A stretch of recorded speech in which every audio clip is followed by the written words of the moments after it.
प्रिय विद्यार्थियों, आज हम बीए द्वितीय वर्ष इतिहास के द्वितीय प्रश्न पत्र के अंतर्गत बाल्कन क्षेत्र की समस्या का पूर्वी समस्या के संदर्भ में विश्लेषण करेंगे। यह देखने में आया कि पूर्वी समस्या के अंतर्गत बर्लिन कांग्रेस द्वारा बाल्कन समस्या का कोई समाधान सही रूप से नहीं निकला और 1878 से 1912 ईस्वी तक यह समस्याएं बनी ही रहीं। इनको हम इन चरणों में इनका विवेचन किया जा सकता है। पहला, आर्मीनिया की समस्या। आर्मीन जाति के लोग उत्तरी कुस्तुनतुनिया और दक्षिण पूर्व में काले सागर के किनारे बसे हुए थे। यूरोपीय राष्ट्रों ने बर्लिन कांग्रेस में तुर्कों से आर्मीनियन ईसाइयों की सुरक्षा और कुर्दों से बचाव के लिए वचन लिया था। 1890 में आर्मीन क्रांतिकारी संघ का गठन हुआ। इसके सदस्यों द्वारा तुर्की में हिंसात्मक कार्रवाई प्रारंभ कर दी गई और असंतोष व्याप्त हो गया। दूसरा, बुल्गारिया से उत्पन्न समस्या। बुल्गारिया के शासक अलेक्जेंडर ऑफ बेटनबर्ग इसके चयन का 1879 में रूस ने स्वागत किया था। अब रूसी प्रभाव से मुक्त हो गया। बुल्गारिया का विभाजन वहाँ के नागरिकों के लिए अपमानजनक था, इसलिए बुल्गारिया में देशभक्तों ने रूमेलिया को बुल्गारिया साथ में मिलाने का प्रयास किया। 1885 में इस कार्य में उनको सफलता मिल गई। 1886 में बुल्गारिया को मान्यता दे दी गई और बुल्गारिया का प्रश्न अंतर्राष्ट्रीय महत्व का हो गया। यहाँ कुछ समस्याएं थीं, जैसे रूस के आक्रमण को रोकना, बोस्फोरस डार्डेनेलिस के जल डंगूमध्य की सुरक्षा का प्रबंध, बिस्मार्क द्वारा अंतर्राष्ट्रीय संधि को बचाने का प्रयत्न, फ्रांस द्वारा अनुचित लाभ उठाने पर प्रतिबंध और तुर्की के सुल्तान की रक्षा करना। इन समस्याओं को जिन समझौते द्वारा हल करने का प्रयास किया गया, इसे भूमध्य सागरीय समझौते कहा जाता है। पहला समझौता 1886 में, दूसरा भूमध्य समझौता 1888 में हुआ। इसमें इंग्लैंड, इटली, ऑस्ट्रिया सम्मिलित थे।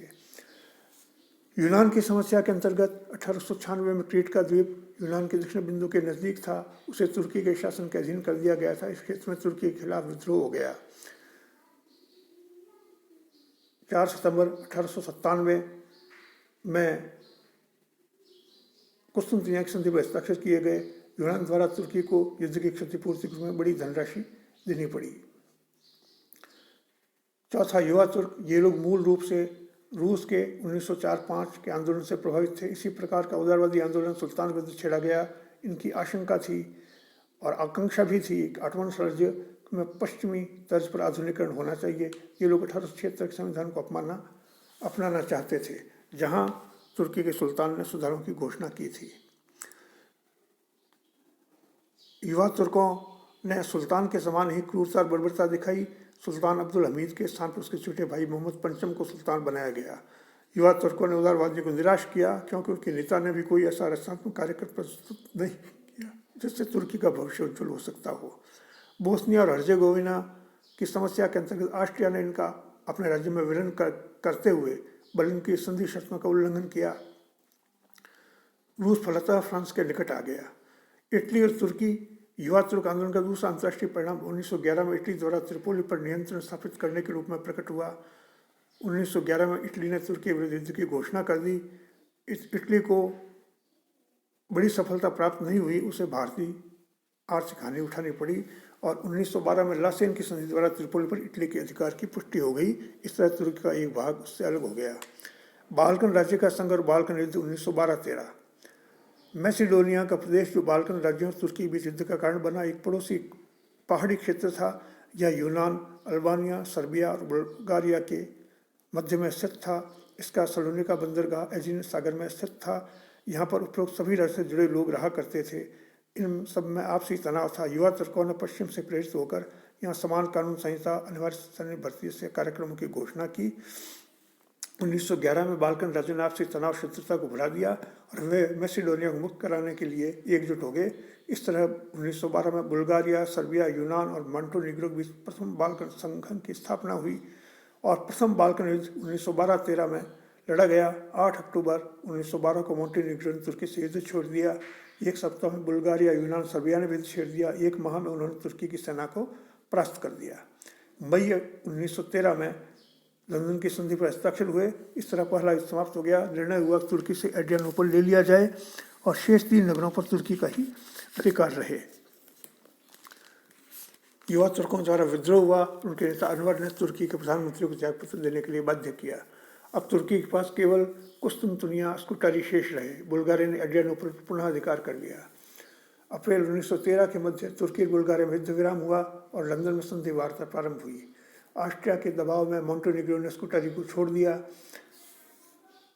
अब अल्बानिया का स्वतंत्र राज्य स्थापित किया गया। दक्षिण मैसिडोनिया क्रीट का द्वीप यूनान को प्राप्त हो गया। बुल्गारिया को थ्रेस और मैसिडोनिया का भाग थ्रेस मिला। सर्बिया को उत्तरी तथा मध्य मैसिडोनिया का भाग मिला।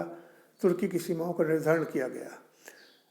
मैसिडोनिया के प्रश्न पर बुल्गारिया किसी भी स्थिति में समझौते के लिए तैयार नहीं था। मैसिडोनिया के बचाव के लिए यूनान और सर्बिया उपस्थित थे। अतः द्वितीय बाल्कन युद्ध 1913 में हुआ। बुल्गारिया द्वारा युद्ध छिड़े जाने से वह अकेला रह गया। युद्ध में बुल्गारिया परास्त हुआ। फलतः अगस्त 1913 में बुखारेस्ट की संधि हुई। रूस ने इस युद्ध की स्थिति में मध्यस्थता से करना स्वीकार कर लिया।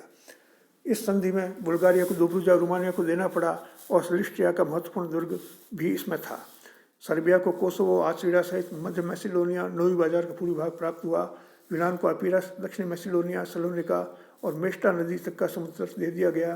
तुर्की को भी थ्रेस, एड्रियानोपल का कुछ भाग प्राप्त हुआ। मोंटेनिग्रो को नोवी बाजार का पश्चिमी भाग प्राप्त हुआ।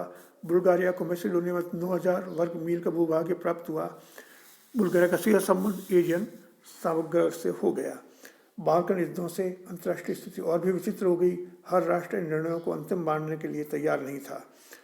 ये एक तरह से बाल्कन युद्धों का परिणाम था तत्कालीन राजनीतिक धुंधल का और पूर्वी यूरोप के क्षितिज पर भविष्य के पहलों पोलैंड, चेकोस्लोवाकिया और यूगोस्लोवाकिया की धुंधली स्थिति। इसके साथ ही प्रथम विश्व युद्ध के अंकुर भी इन परिस्थितियों में देखे जा सकते थे। पूर्वी समस्या का कोई स्थायी हल नहीं खोजा जा सका। बाल्कन युद्धों के परिणामों के अंतर्गत तुर्की के साम्राज्य का पतन और विघटन हो गया। बाल्कन क्षेत्र के ईसाई धर्मावलंबियों को स्वतंत्रता प्राप्त हुई। बाल्कन राज्यों की महत्वाकांक्षाएं और विस्तृत हो गई। उनका क्षेत्र लगभग दुगना हो गया था। सर्बिया एक शक्तिशाली राष्ट्र के रूप में उभरा। 1821 के बाद से वह एक स्वायत्तशासी राष्ट्र रहा था। 1878 की बर्लिन कांग्रेस के बाद स्वतंत्र राष्ट्र के रूप में अस्तित्व में आ गया। द्वितीय बाल्कन युद्ध की समाप्ति पर अगस्त 1913 में सर्बिया के प्रधानमंत्री अपनी महत्वाकांक्षा का इन शब्दों में प्रकट किया कि प्रथम चक्र में हम विजयी रहे, अब दूसरे चक्र की तैयारी करनी चाहिए ऑस्ट्रिया के विरुद्ध। पूर्वी समस्या के एक मूल्यांकन के अंतर्गत ऑस्ट्रिया, हंगरी, रूस और टर्की में राजवंशी शासन यद्यपि 1871 के बाद भी जीवित था, परंतु इन सभी राजवंशों में एक समान विचारधारा थी। ये सभी राष्ट्र अतीतमुखी थे। वर्तमान की बदली हुई परिस्थितियों जैसे औद्योगिक क्रांति, वैज्ञानिक उपलब्धि ने ऐसी अधीर ऊर्जा उत्पन्न की थी। इसके घेरे में पश्चिमी यूरोपीय राष्ट्र तो थे ही, लेकिन ऊर्जा की लपट को पूर्वी यूरोपीय राष्ट्रों में उन विभिन्न जातियों और सामाजिक गुटों में देखा जा सकता था जो अब स्वतंत्र अस्तित्व की बात कर रहे थे। ऑस्ट्रियन ऑटोमन साम्राज्य का तीव्र विघटन ऐसी ही अप्रत्याशित घटना मानी गई थी।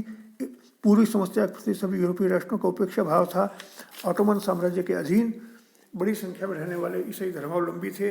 एक तरह से उन पर हो रहे उत्पीड़न की तरफ पश्चिमी यूरोपीय राष्ट्रों का ध्यान आकर्षित करते रहे और ये पश्चिमी यूरोपीय राष्ट्र छद्म रूप से उद्धारक की भूमिका में तुर्की को मजबूर करने के रूप में निभाते रहे। अगर विश्व समुदाय के प्रमुख राष्ट्रों का स्वस्थ दृष्टिकोण होता तो निस्संदेह 1878 के बर्लिन कांग्रेस में अंतर्राष्ट्रीय डिजायली ऑटोमन साम्राज्य की संप्रभुता को बनाए रखने की बात पर जोर देते।